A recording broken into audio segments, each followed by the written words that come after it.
next and move on to the next speaker. We have Cole Chance.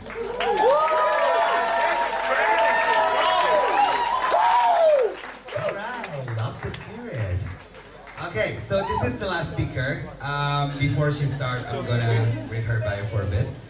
So Cole has been a seeker all her life. It has brought her into the depths of addiction to all corners of the world, and most importantly to the path of yoga. Though through this practice, she has begun to understand, unreveal, and explore the most fascinating of all landscapes, the inner one. Cole is currently based here in Ubud while teaching yoga online and around the globe. So everyone, please welcome Cole!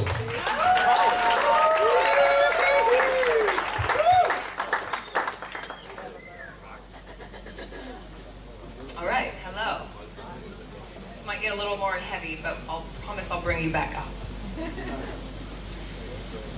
I know what the deep end of isolation feels like, and I know what shame can do to a person in the depths one will go not to feel it. This is a love story, a rupture and redemption, a losing and a finding. I was a happy child. I came from a very loving family. The first time I questioned my worth was in middle school, when the cocktail of preteen hormones kicked in and acceptance was the currency. I began to have anxiety without knowing its name. At 13, I tried alcohol for my first time, and a life I didn't realize was black and white turned into a vivid technicolor. As the ease flooded in, I promised myself that I was going to do this forever. I started sneaking out of the house, and I met a cool older boyfriend. And the first time I had sex, I got pregnant at 14.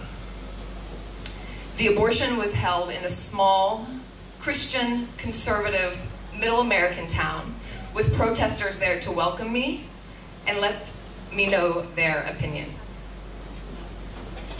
On top of numbing out the anxiety, I now had a new beast called shame to suppress. I digested not that I had made some bad choices, but that I was bad. A story I set out to prove again and again. If high school was a daze, then my college attempts were a blackout. Hard partying took priority, and I was a good bad girl. I was having fun. I loved the way drugs and alcohol made me feel more like me, the most like me.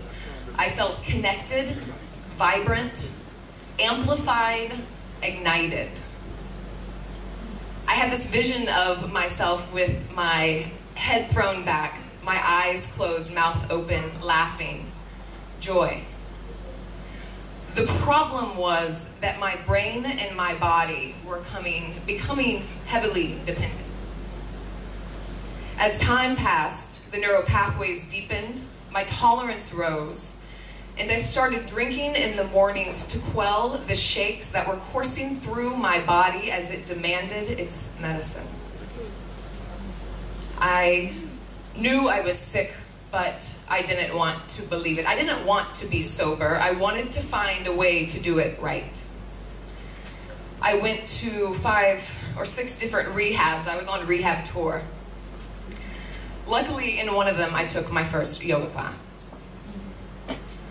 I recalled focus on the breath, and the movement brought a sense of ease that I hadn't felt in a long time. And the teacher described Namaste as my higher self sees your higher self. And that was a revelation, as I didn't know I had a higher self. I completed the program, and I was drunk within a few hours. This chaos went on for several years, but a seed had been planted. In those days, rather than asking me how the drug and alcohol use was doing, you could ask me when's the last time I'd been to a yoga class, and you could deduce the same answer. Back in my addiction, my previous joys had been replaced by dry heaving and desperation. by seizures, handcuffs, ambulances, and lots of hospitals. In the end, my mother, my biggest advocate, had to cut me off while she waited for the phone call that no parent wanted to get. My addiction felt like a deep, thick, abrasive claustrophobia, like I was inside a bubble, that I could see the world but I couldn't interact. My medicine had become my poison. My grace came in the form of a heroin overdose. When I came to in excruciating pain, I did the only thing I knew how, and I went to the liquor store, but it did not work. Nothing happened. There was no ease for my dis-ease. The high and the happy that used to go together were never going to go together again. And my psyche was cracking. My mask and my denial had been ripped away, and it had to be over.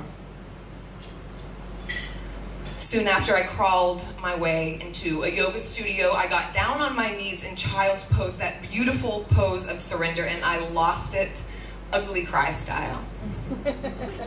Deep grief, but also the first glimpses of hope.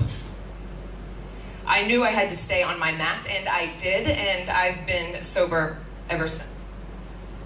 I still frequent rehabs, but now to teach. I'm carrying on one of my teacher's programs, teaching yoga at the prison here in Bali. And my mother and I have a beautiful relationship. My practice continues to be my refuge, where I come back to meet myself again and again, and not only my higher self, but all parts of me.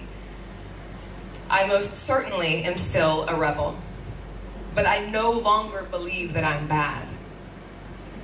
And when that story arises, I'm getting better and better at soothing that wounded part of myself.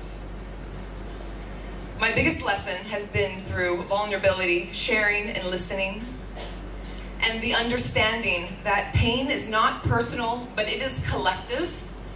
And rather than isolating, it can be connecting. I have seen shame hit the floor when tough words reach the air and are met with a nod of understanding. We are not that different. We all want to be seen. And that permission, that recognition of a shared humanity, that is a love story.